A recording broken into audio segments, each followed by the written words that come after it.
Graça e paz, irmãos. Bom dia, sejam bem-vindos mais uma vez.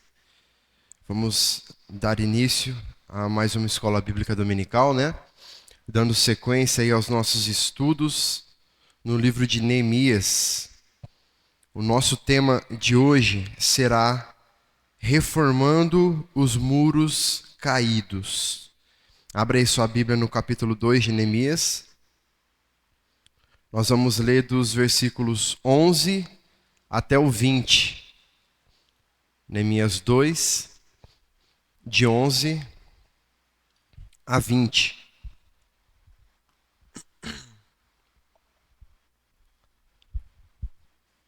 Vamos ler? Diz assim: Então cheguei a Jerusalém. Depois de esperar 3 dias, me levantei à noite, junto com uns poucos homens que estavam comigo. Não declarei a ninguém o que meu Deus havia posto no meu coração para eu fazer em Jerusalém. Não havia comigo animal algum, a não ser o que eu montava. De noite, saí pelo portão do vale, em direção à fonte do dragão e ao portão do montouro, e inspecionei as muralhas de Jerusalém, que estavam em ruínas e cujos portões tinham sido destruídos pelo fogo. Passei ao portão da fonte e ao tanque do rei, mas não havia lugar por onde o animal que eu montava pudesse passar. Subi à noite pelo vale, sempre inspecionando as muralhas. Voltei, entrei pelo portão do vale e fui para casa. Os magistrados não sabiam aonde eu tinha ido, nem o que eu tinha feito, pois até ali eu não havia declarado coisa alguma, nem aos judeus, nem aos sacerdotes, nem aos nobres, nem aos magistrados e nem aos demais que iriam fazer a obra. Então lhes disse: Vocês estão vendo a miséria em que nós estamos, Jerusalém em ruínas e os seus portões destruídos pelo fogo. Venham, vamos reconstruir as muralhas de Jerusalém para nos livrarmos desta vergonha. Lhes declarei como a mão bondosa do meu Deus havia estado sobre mim, e também as palavras que o rei me havia falado. Então disseram: Vamos nos preparar e começar a reconstrução. Então se prepararam para fazer esta boa obra. Porém, quando Sambalate, o horonita, Tobias, o servo amonita, e um árabe chamado Gesem souberam disso, zombaram de nós e nos desprezaram, dizendo: O que é isso que vocês estão fazendo? Querem se rebelar contra o rei? Então lhes respondi: O Deus dos céus é quem fará com que sejamos bem-sucedidos. Nós, seus servos, vamos nos preparar e começar a reconstrução. Mas vocês não têm parte, nem direito, nem memorial em Jerusalém. Bom, irmãos, nós lemos aqui o trecho do texto de Neemias no momento em que ele chega a Jerusalém, né? E no momento em que ele pode ver com seus próprios olhos as ruínas daquele lugar, como estava de fato aquele lugar. E nós podemos perceber que uma reforma, ela é essencial quando falta ao povo segurança, justiça e dignidade, que era o que acontecia ali. Quando os problemas eles são grandes demais e eles parecem ser impossíveis de se resolver, se faz necessário então que atitudes sejam tomadas para que uma reforma aconteça no meio do povo.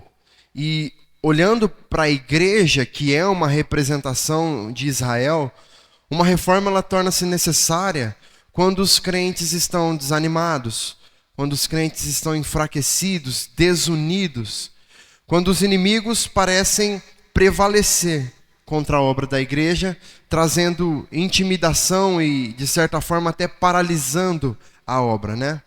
Da mesma forma, essa reforma ela precisa acontecer quando faltam líderes comprometidos com Deus, primeiramente, líderes que ousam desafiar, conduzir o povo a uma reação que traga restauração para a vida da igreja. Só que nós precisamos entender os motivos pelos quais essa reforma é tão importante. E ela é tão importante, em primeiro lugar, porque a igreja precisa ser despertada a deixar o seu lugar de comodismo. Em segundo lugar, porque nós precisamos saber que, de fato, Deus está conosco em meio a esse processo. E em terceiro lugar, porque os nossos inimigos precisam ter os seus planos frustrados. E através de Neemias, nós vemos que uma reforma ela só pode acontecer com base em uma liderança espiritual que trabalhe de forma vigorosa, de forma fiel a Deus. E Neemias ele foi colocado por Deus em uma posição muito estratégica, né? Porque nós nos lembramos que ele era um homem de confiança do rei. Neemias não era qualquer pessoa, né? Ele tinha um grau de influência. E esse mesmo rei, ele já havia decretado em um momento anterior que as obras da reconstrução de Jerusalém fossem paralisadas. Então Neemias estava em um lugar de influência para lidar com aquele que já havia ordenado que as obras fossem paralisadas. Então, o que nós percebemos com isso? Nós percebemos que Deus, ele escolhe pessoas especiais, homens especiais, para lidar com ocasiões e realizações também especiais. Neemias ele estava em um cargo de grande importância e ele foi escolhido por Deus para administrar uma obra de importância tão grande.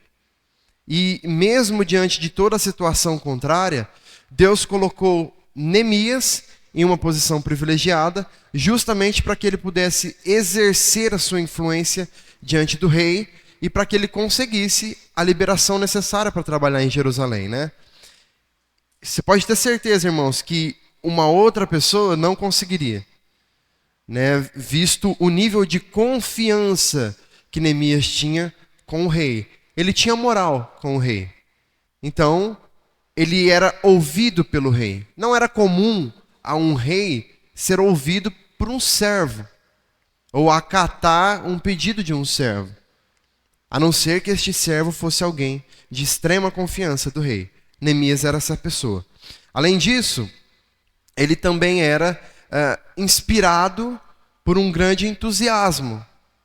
Neemias ele era um entusiasta, porque não é qualquer pessoa, irmãos, que ao ver uma situação tão adversa, ao ver uma situação tão contrária, ainda teria inspiração ou entusiasmo para andar tudo o que ele andou, para encontrar um lugar em ruínas, convencer pessoas a trabalhar para reconstruir aquilo. Ele precisava ter paixão no seu coração para que essa obra fosse realizada. Talvez nós pensamos que o entusiasmo ele nem faça tanta diferença assim, mas você pode ter certeza que sem paixão, sem entusiasmo, ninguém faz absolutamente nada significativo para o reino de Deus. Nós precisamos estar entusiasmados com a obra do reino. Nós não podemos trabalhar para Deus de qualquer forma, sem inspiração, sem entusiasmo, sem alegria, sem entendimento de que a obra não é nossa, sem entendimento de que a obra é para Deus. Quando Jeremias ele tentou abandonar o seu ministério, ele disse que foi como um fogo em seu coração, que não permitiu que isso acontecesse. Moisés também pediu para que Deus riscasse o seu nome, caso ele não perdoasse o povo que ele liderava. Isso demonstra também um amor muito grande pela obra. Paulo, certa vez, ele, em Atos capítulo 20, versículo 24, ele diz assim: em nada considero a vida preciosa para mim mesmo, contanto que complete a carreira e o ministério que recebi do Senhor Jesus para testemunhar o evangelho da graça de Deus. Veja se isso não é uma paixão absurda por aquilo que Deus colocou na mão de Paulo. Ele diz que não considera absolutamente nada em sua vida a não ser completar a carreira e o ministério que o Senhor deu a ele. todo o entusiasmo, toda a paixão que havia em Paulo, toda a vontade, todo o desejo de viver que havia em Paulo, era para que ele completasse o ministério chamado que Deus deu a ele. Então, todas essas posturas aqui desses grandes homens de Deus, elas refletem comportamentos de pessoas que amam a obra que Deus designou para que eles fizessem. E enquanto muitas pessoas viviam ali conformadas com a situação de Jerusalém, Neemias lamentou, Neemias chorou, ele jejuou e orou e se colocou à disposição de Deus para mudar aquela história. Então perceba que não é algo forçado. Assim como Neemias, para convencer o povo, ele não forçou aquilo sobre as pessoas. Ele gerou no coração das pessoas a mesma paixão que ele tinha pela obra. E foi isso que convenceu. Foi o testemunho que ele deu, como nós vamos ver aqui à frente. Certo? Entrando no texto, então, versículos 11 e 12, nós lemos assim: Então cheguei a Jerusalém. Depois de esperar 3 dias, me levantei à noite, junto com uns poucos homens que estavam comigo. Não declarei a ninguém o que meu Deus havia posto no meu coração para eu fazer em Jerusalém. Não havia comigo animal algum, a não ser o que eu montava. Neemias sabia, irmãos, que agir com pressa não poderia ajudá-lo durante o processo daquilo que estava prestes a acontecer ali. Por isso, ele continua agindo com calma. Ele continua agindo sem se precipitar para resolver as coisas. Ele finalmente chegou em Jerusalém. Só que ele só sai para analisar o território 3 dias depois. Pensar que ele passou 4 meses sem sequer falar com o rei sobre a situação. Pensar em todo o desgaste emocional que essa situação já havia causado a ele.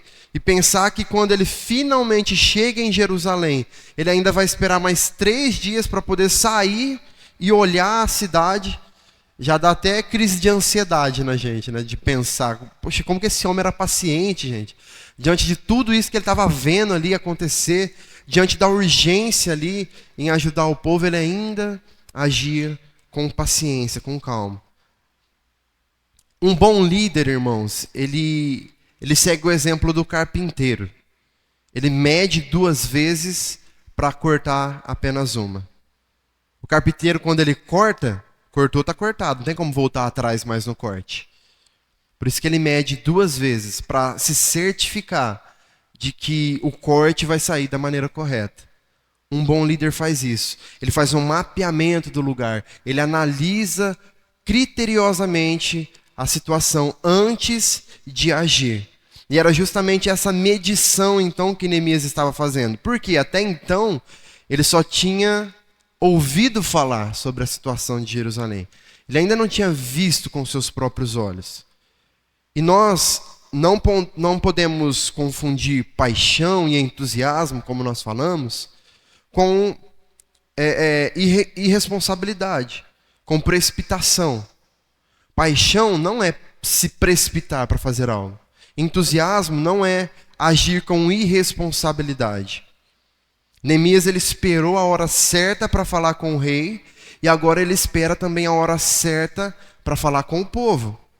Isso porque o trabalho, ele envolvia um certo perigo, né? E entender sobre os perigos dava a Neemias as armas que ele precisava para mobilizar o povo em favor da obra. E um outro detalhe interessante é ver que, mesmo no momento de silêncio, onde ele ainda não havia dividido com as pessoas sobre o plano que ele tinha, ele diz que alguns poucos homens o acompanharam nessa primeira análise que ele faz do território. E isso nos faz enxergar, irmãos, a importância de nós estarmos cercados de pessoas de confiança para a realização das grandes obras. Neemias não fez nada sozinho, mas ele se cercou de pessoas nas quais ele podia confiar. Ele tinha aqueles que eram os mais próximos, os mais chegados. Ele não havia contado para ninguém sobre o plano ainda, né, para a grande massa, mas alguns poucos homens já estavam ao seu lado, caminhando com ele, analisando a situação junto com ele. eles estavam por perto caso ele precisasse de um auxílio, de um apoio. Versículo 13 e 14. De noite saí pelo portão do vale, em direção à fonte do dragão e ao portão do montouro. E inspecionei as muralhas de Jerusalém, que estavam em ruínas e cujos portões tinham sido destruídos pelo fogo. Passei ao portão da fonte e ao tanque do rei, mas não havia lugar por onde o animal que eu montava pudesse passar.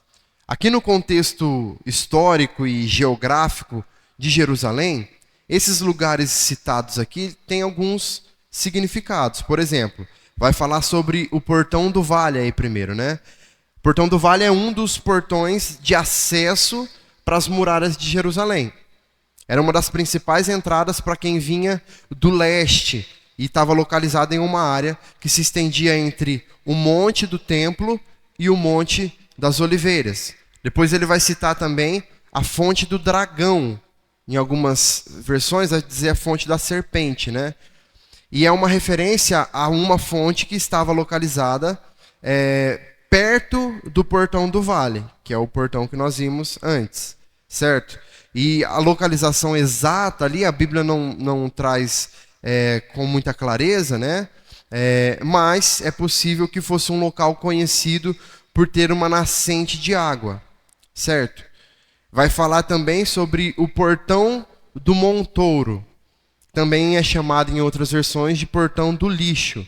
É mencionado também em Neemias, que é um outro ponto ao longo do percurso de Neemias durante a sua inspeção das muralhas de Jerusalém ali.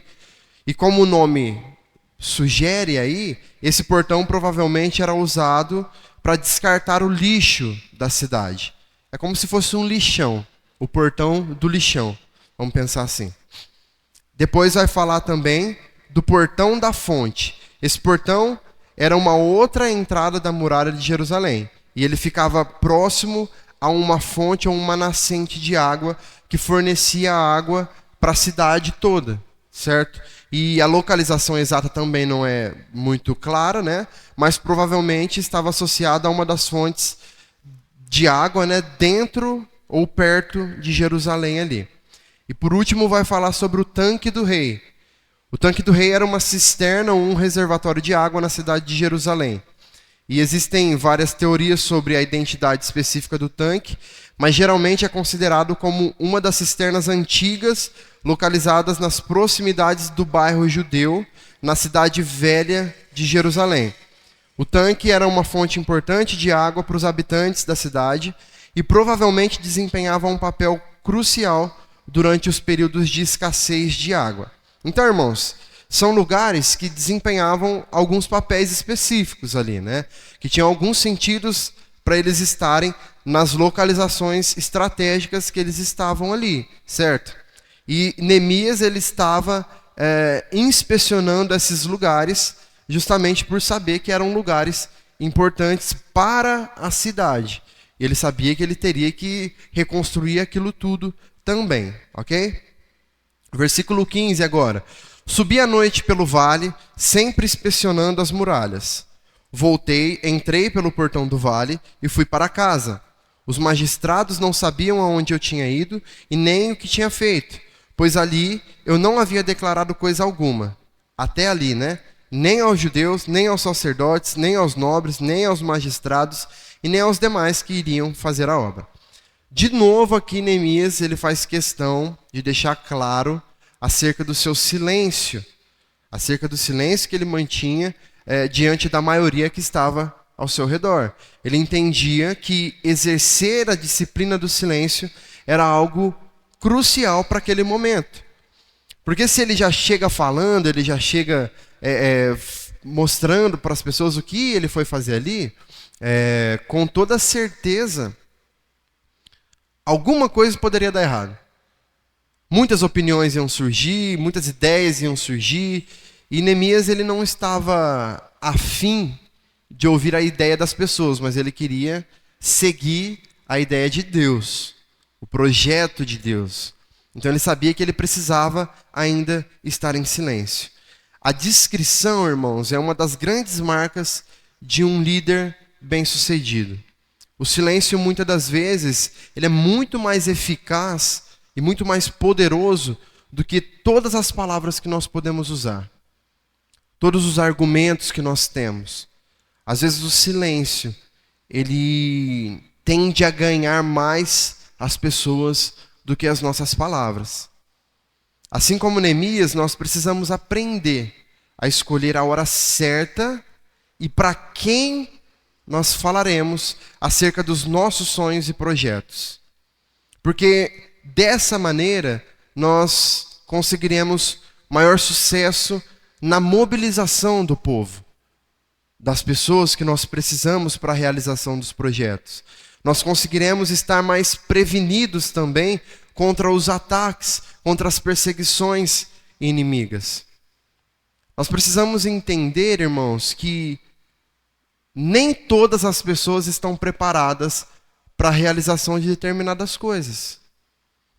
E na condução de um trabalho, na condução de um projeto, cabe a um líder saber identificar isso nas pessoas. Não adianta você pegar uma pessoa, não adianta você pegar o Alisson e colocar ele para dançar. Não vai rolar. E o que nós mais vemos hoje dentro das igrejas são pessoas colocadas em ministérios errados para fazer trabalhos que elas não têm capacidade de fazer. Isso faz o quê? Atrasa a obra, frustra a pessoa, porque ela vai chegar um momento que ela vai passar a se sentir incapaz de fazer. Frustra a igreja, porque o trabalho vai estar sendo feito de forma errada ou insuficiente. E não tem nada a ganhar. Uma coisa é você separar alguém, treinar alguém para exercer um cargo, para exercer um ministério e fazer com que essa pessoa vá aprendendo as funções do cargo para que ela possa executar. E outra coisa completamente diferente é você colocar uma pessoa em um lugar só para tapar um buraco. Às vezes nós, como líderes, nós temos talvez medo de perder pessoas e nós queremos incluir essas pessoas no máximo de coisas possíveis. Mas não é por aí. No livro que eu comecei a ler, que chama A Trelice à Videira, que eu até passei para a tia Rita, o escritor ali ele dá um exemplo de uma jovem que se converteu e ela era alguém extremamente empenhada e com uma facilidade muito grande de evangelizar. E essa pessoa, essa moça, essa jovem, ela era uma pessoa muito influente, ela tinha muitos amigos. Ela era uma atleta e no ginásio onde ela treinava, ela conhecia muitas pessoas. E ela poderia, de certa forma, exercer a sua capacidade ali dentro, tanto dentro da igreja como fora da igreja, para atrair essas pessoas, para evangelizar essas pessoas. Mas os líderes da igreja em que ela estava, notando a falta dentro de um dos ministérios, que era o ministério não, dentro da diretoria estatutária da igreja, como secretária, uma vaga que estava vaga ali, escolheram essa jovem para fazer esse trabalho. E essa jovem desapareceu. Ela se sentiu presa àquilo e ela não conseguia exercer tanto a função que ela foi colocada para exercer, e também ela se sentiu apagada, porque o seu talento foi apagado. Então, às vezes, na ânsia de nós querermos preencher vagas, preencher ministérios, nós pegamos uma pessoa aleatória que está parada ali, o fulano lá, né? Vamos pegar ele, quem sabe dá certo. E aí nós atrasamos a obra. E aí nós frustramos essa pessoa. E o caminho não deve ser esse, irmãos.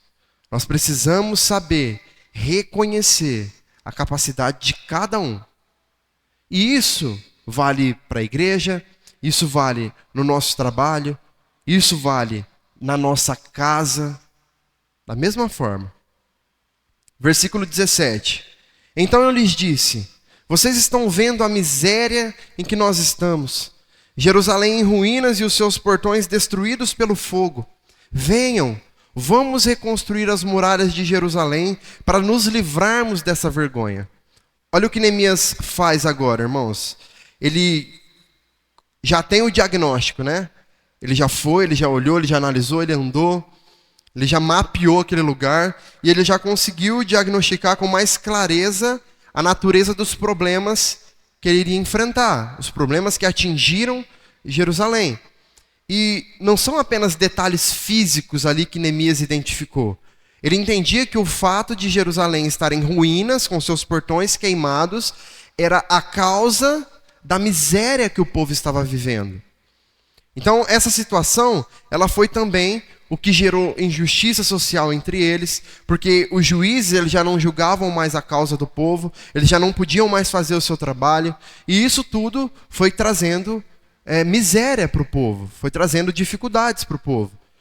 Os portões queimados, eles denunciavam um poder judiciário falido, apontavam para uma cidade onde já não havia mais quem julgasse a causa do povo, as causas do povo segundo as leis, né? Então a justiça estava ausente justamente porque o poder judiciário estava sem ação ali. E isso tudo trazia insegurança ao povo. Porque além da falta de justiça que eles viam, o povo também estava vulnerável, completamente exposto ali aos possíveis ataques do inimigo. E analisando aí a última parte do versículo 17, nós percebemos que Neemias, mais uma vez, se inclui como sendo parte daquele povo. Agora, ele não apenas se sente parte dos pecados cometidos pelo povo, mas ele se sente também parte da vergonha, da humilhação que aquele povo estava sentindo. Não é isso que ele diz? No finalzinho ali do versículo 17... venham, vamos reconstruir as muralhas de Jerusalém para nos livrarmos desta vergonha. Ele se inclui nisso. E é muito interessante, irmãos, como esse sentimento de Neemias só veio à tona no momento em que ele esteve presente na cena do caos. Até então nós não vimos aqui nenhuma menção sobre vergonha, né? Mas por que isso aconteceu só agora? Isso aconteceu só agora, irmãos, porque ver o desastre que o pecado causa faz saltar aos nossos olhos a nossa pior versão. E isso gera vergonha. Quando nós nos arrependemos dos nossos pecados, isso gera vergonha também em nós, porque nós percebemos a miséria em que nós estamos. Lembra quando eu disse sobre nós nomearmos os nossos pecados quando nós pedimos perdão a Deus? Não significa que isso tenha um poder diferente. Não é isso. Mas isso faz com que nós nos envergonhemos mais do que nós fizemos. E essa vergonha, ela expõe os nossos pecados de forma genuína. E isso nos faz tomar posição sobre isso. Ele continua no versículo 18. E lhes declarei como a mão bondosa do meu Deus havia estado sobre mim, e também as palavras que o rei me havia falado. Então disseram: vamos nos preparar e começar a reconstrução. Então se prepararam para fazer esta boa obra. Algo muito importante que nós vemos aqui é o testemunho de Neemias acerca daquilo que o Senhor havia feito para ele. A fórmula que Neemias utiliza para convencer as pessoas a trabalhar nessa difícil obra, nesse duro projeto, é a fórmula do testemunho. Ele testemunha às pessoas das grandes maravilhas que o Senhor estava fazendo em sua vida. E a intenção dele, nesse momento, era de trazer segurança ao povo.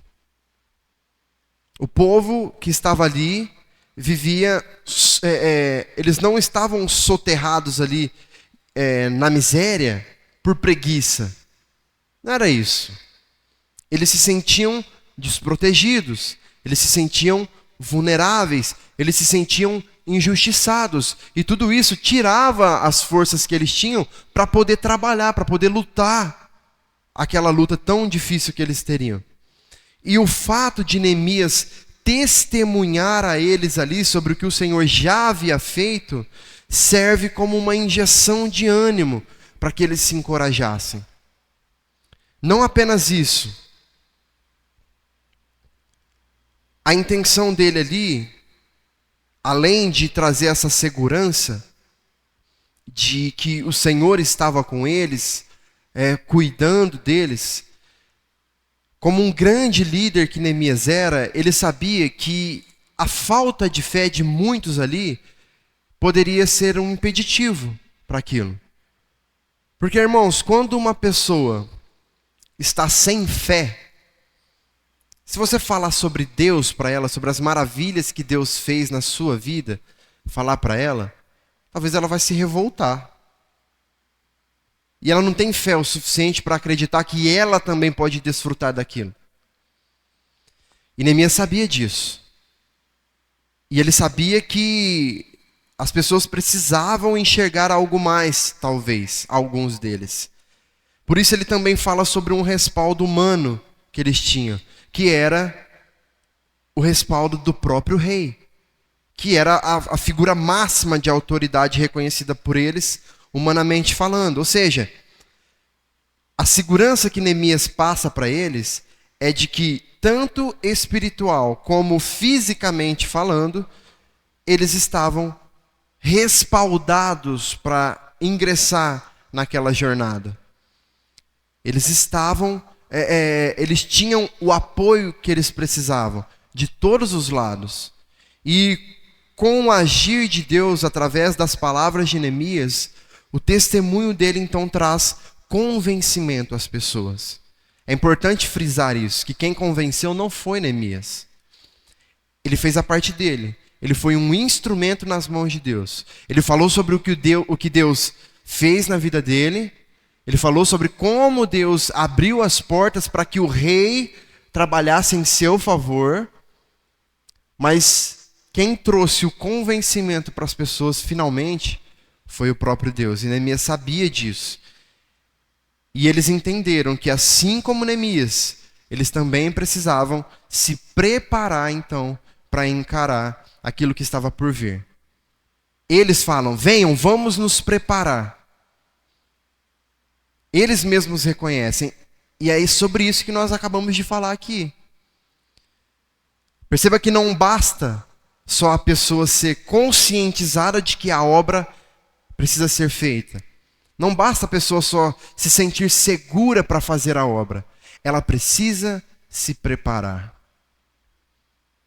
Cada um de nós precisamos nos preparar para executar as funções que Deus nos deu para fazer. Não dá para chegar fazendo. Existem muitas igrejas hoje que têm um processo de audição para as pessoas entrarem, por exemplo, num grupo de louvor da igreja. Por quê? Subentende-se que para uma pessoa tocar, cantar, ela precisa saber fazer. Ela precisa saber executar. Tem muita gente que acha um absurdo. Nossa, onde já se viu fazer audição para uma pessoa entrar para o grupo de louvor da igreja, que é algo espiritual, né? É algo santo, é algo de Deus, é algo que é para Deus. Como que vai fazer a audição? A audição, irmãos. Nós vimos aqui o povo se preparando para a obra. Nós vimos aqui o povo se preparando. O povo não foi simplesmente em direção à obra. Eles se prepararam. E isso precisa acontecer na igreja. Nós temos aqui uma representação do trabalho da igreja. O trabalho que seria executado em Jerusalém é uma representação do trabalho na igreja. E não dá mais para nós, servos, trabalhadores da obra de Deus, pensarmos que nós podemos fazer as coisas só porque é para Deus. Se é para Deus, nós precisamos nos preparar. Nós precisamos nos aperfeiçoar na obra. Mas, qual que é a grande chave aqui? Neemias se preparou primeiro. Como líder, como aquele que estava encabeçando aquele projeto, ele se preparou primeiro. Ele ficou lá 4 meses, orando, jejuando, chorando na presença de Deus, alinhando os propósitos, recebendo de Deus aquilo que ele precisava receber, aprendendo com o Senhor. E aí ele foi. E quando ele foi, ele levou o seu testemunho. Ele fez com que as pessoas percebessem nele essa disposição. E aí então, o povo foi convencido. E a partir do momento que eles foram convencidos, pelo exemplo, eles seguiram o exemplo. E eles foram se preparar para começar a obra. Versículo 19. Agora aparece os enviados de Satanás, né? Versículo 19. Porém, quando Sanbalate, o horonita, Tobias, o servo amonita, e um árabe chamado Gesem souberam disso, zombaram de nós e nos desprezaram, dizendo: o que é que vocês estão fazendo? Querem se rebelar contra o rei? Além de todos esses desafios internos que Neemias teve que enfrentar para poder mobilizar o povo a seu favor, ele também estava agora diante de um desafio ainda maior, que era o de ter que lidar com os problemas externos causados por esses aqui que estavam ali para persegui-los, né? Sanbalate, ele era governador de Samaria. Tobias era um grande membro ali, importante da nobreza dos amonitas. E Gesem, que era um árabe, como o texto diz, segundo algumas descobertas arqueológicas, ele era rei de Quedar. Ou seja, os inimigos que estavam ali diante de Neemias e do povo não eram quaisquer pessoas. Eram pessoas influentes, pessoas poderosas. Mas por quê? Sanbalate, Tobias e Gesem eram inimigos de Jerusalém. A gente vê ali, né, que os inimigos se levantaram, mas por qual motivo que eles se levantaram? Como nós vimos aqui, são 3 líderes e membros importantes de povos vizinhos de Jerusalém. Por isso, a partir do momento que Jerusalém estivesse forte, né, fosse uma cidade novamente fortificada, isso representaria uma ameaça aos interesses políticos e territoriais que essas pessoas tinham. Percebe como a política já era algo que trazia desavenças desde sempre, irmãos? Nós estamos vendo aí novamente tudo que está acontecendo com Israel lá, todas as perseguições, agora o Irã apareceu no meio do negócio também, e pelo jeito isso vai longe ainda, né? Questões políticas, questões sobre poder.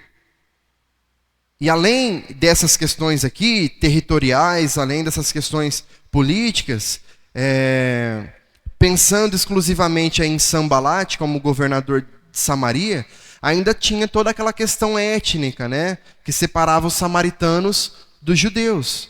Mais uma coisa também, né, talvez um preconceito, né, talvez uma divisão realmente étnica aí, que também era algo que trazia essas desavenças. Então, esses 3 inimigos, eles cercavam Jerusalém ali por quase todos os lados. E a primeira tentativa deles de frustrar os planos de Deus e de Neemias ali, juntamente com o povo, foi de tentar invalidar o discurso de Neemias, que já havia testemunhado acerca daquilo que o rei havia dado de permissão para ele.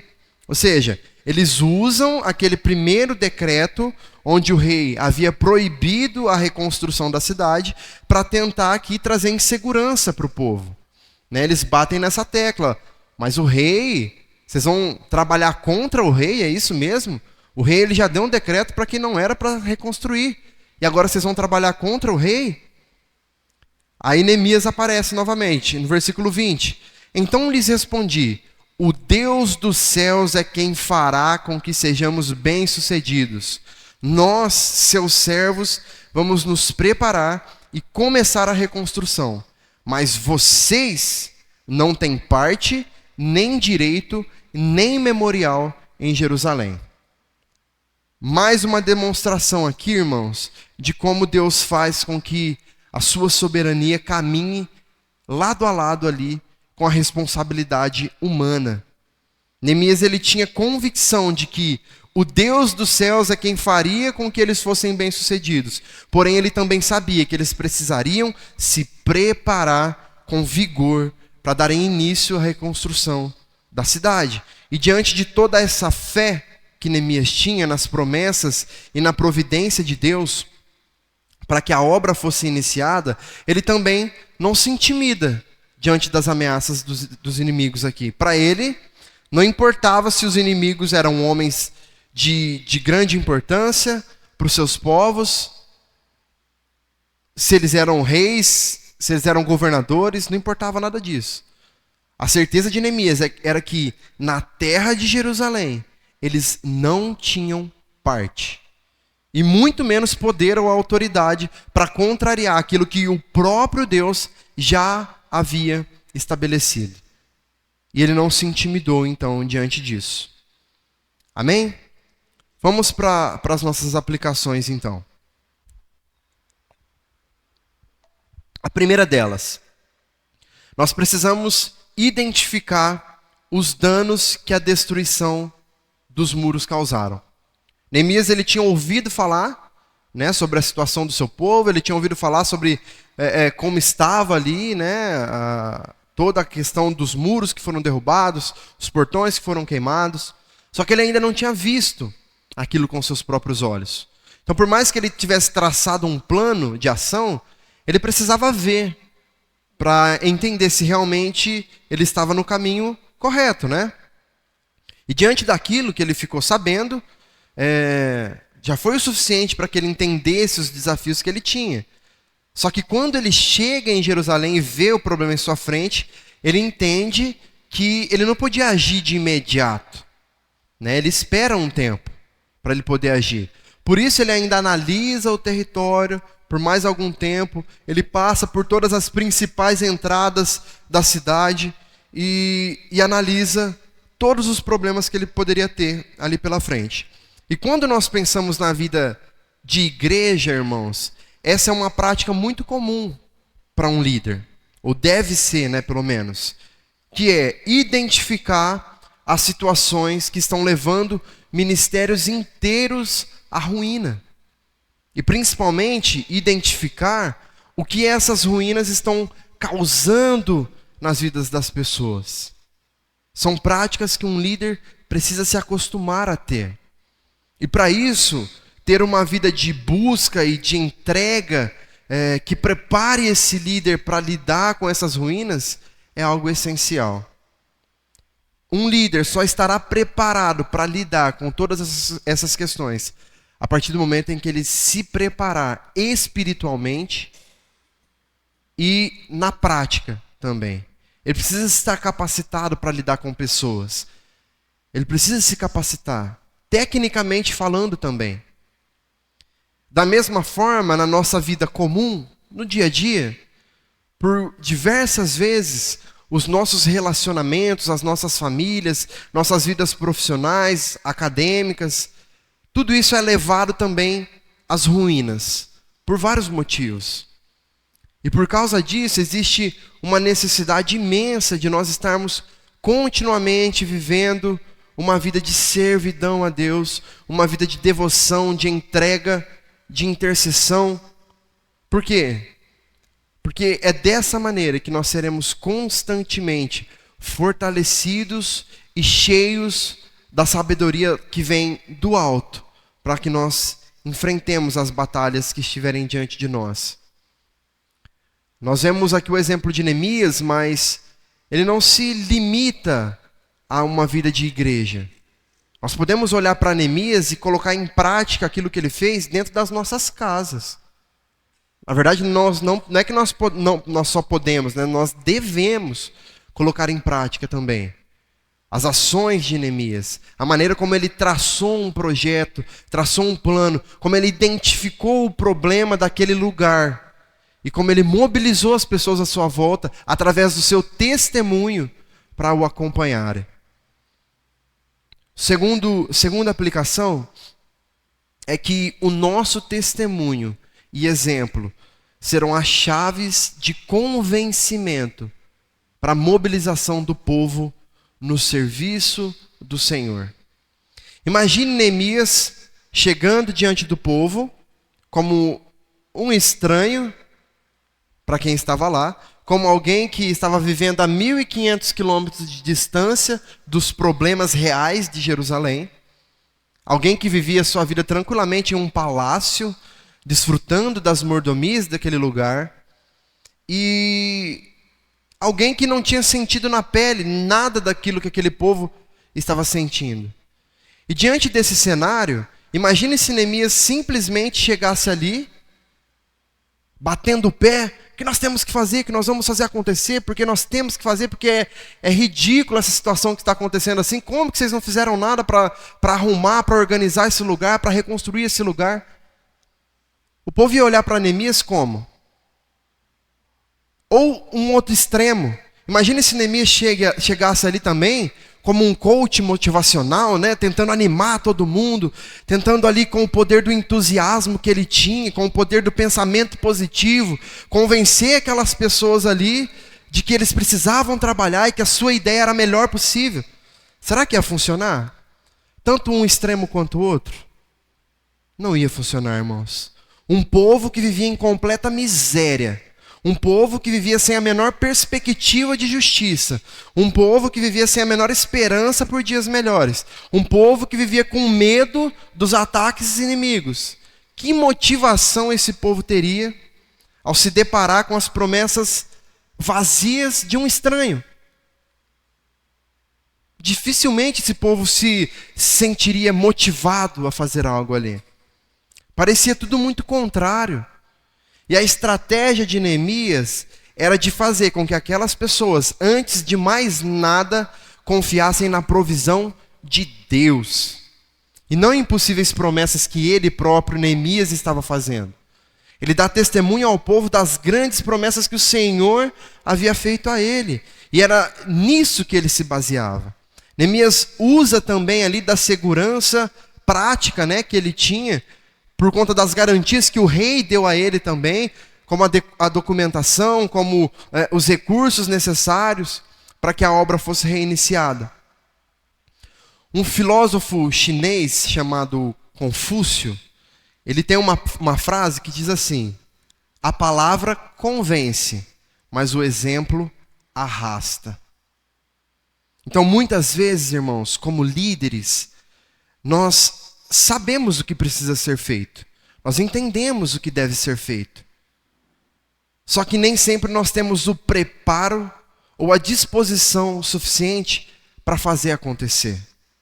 Nós queremos que os nossos liderados, que as pessoas ao nosso redor façam acontecer aquilo que nós temos em mente que precisa ser feito, mas nós não estamos dispostos a estar presentes espiritualmente, fisicamente, mentalmente, para poder solucionar os problemas que podem surgir ali no decorrer da caminhada. E a consequência disso é desânimo e desmotivação. Às vezes na nossa ânsia de trazer as pessoas para o nosso lado, para fazer a coisa acontecer, porque nós temos certeza daquilo, nós mais afastamos do que aproximamos as pessoas. E da mesma maneira acontece nas nossas vidas pessoais. Novamente, nas nossas casas, nos nossos trabalhos. Quando nós precisamos contar com o apoio, com o auxílio dos nossos próximos, né? Mas que nós não estamos dispostos a estender a mão também para caminhar juntos no processo. Ou para entender as reais necessidades dessas pessoas. Neemias tinha a promessa de que Deus estava com ele. Ele tinha os recursos, ele tinha a provisão necessária dada pelo rei, também para que ele pudesse executar o trabalho. Mas, com toda certeza, nada aconteceria, irmão, se ele não se dispusesse a ir. Ele foi. Ele tomou o problema para ele e, junto do povo, fez acontecer. Foi esse exemplo de Neemias que arrastou o seu povo para caminhar com ele. Imagine só, o povo também, que estava ali, 120 anos de toda aquela destruição. E aí, de repente, uma pessoa andou 1.500 quilômetros, chegou ali, mostrou as promessas de Deus, mostrou os recursos que ele conseguiu trazer também. Como você acha que aquele povo também se sentiu? Falou, poxa, o cara não está aqui à toa também, né? Ele, antes de mais nada, ele abriu mão de tudo que ele tinha lá para vir aqui, trouxe recurso, trouxe autorização, mudou o decreto contrário. Eu preciso fazer alguma coisa. O exemplo traz constrangimento ao povo. Foi o que Jesus fez por nós, que deixou tudo, largou a sua glória, largou a sua majestade e trouxe com ele tudo que nós precisávamos.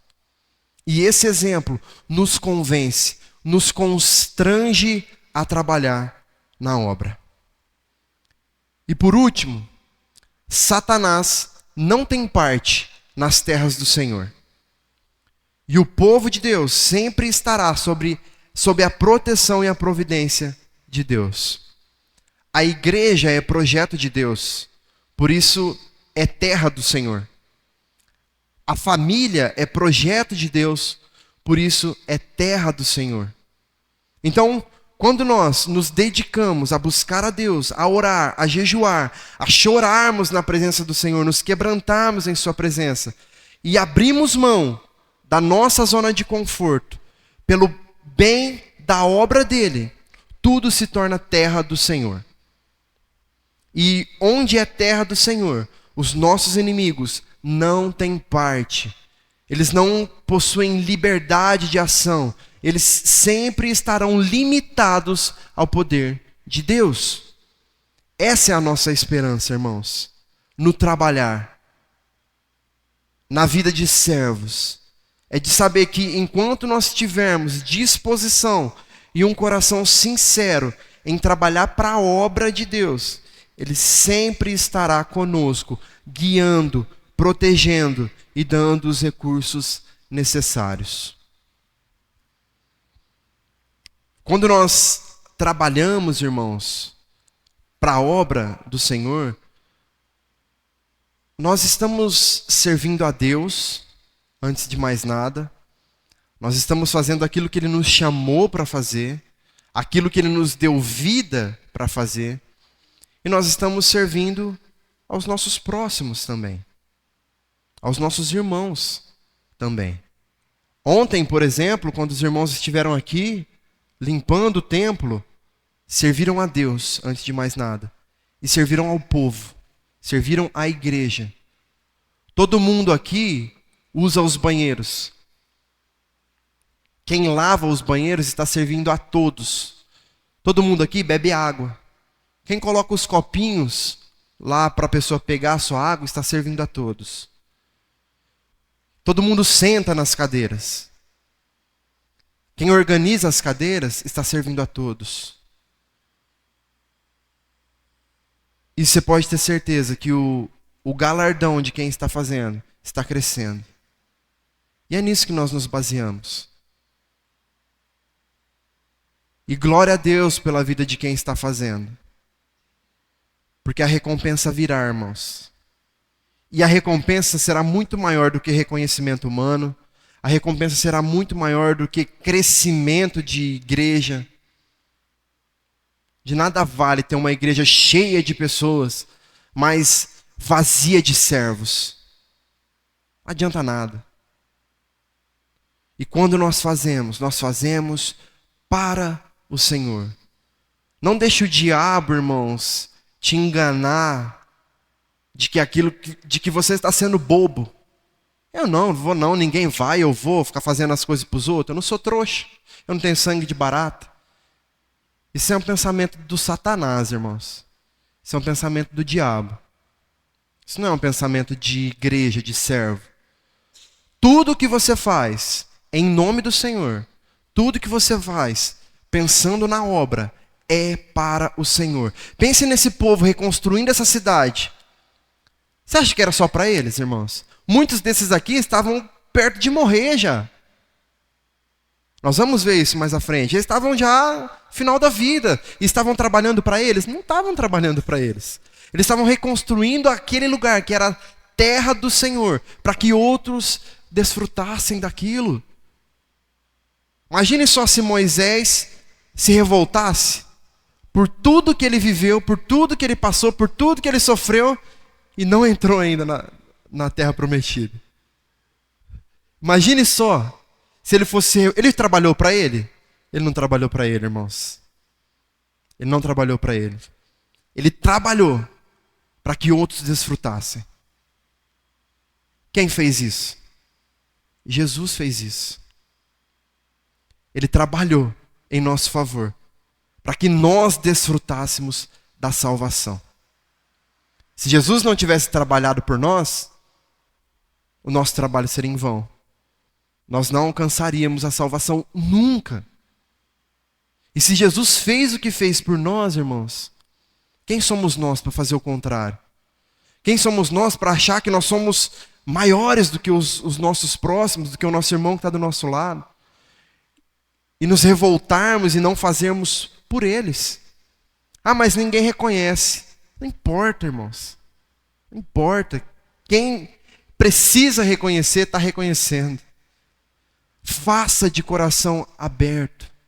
Faça de coração, com o coração quebrantado, contrito, derramado na presença do Senhor. Porque a recompensa virá. E será muito maior do que qualquer recompensa que você terá aqui. Que assim como Jesus, nós sejamos capazes, irmãos, de identificar os problemas do seu povo, do nosso povo, e entregarmos as nossas vidas sem reservas, sem medos, sem egoísmos, para que a obra perfeita do Senhor seja concluída em nós, primeiramente, e através de nós também. Amém?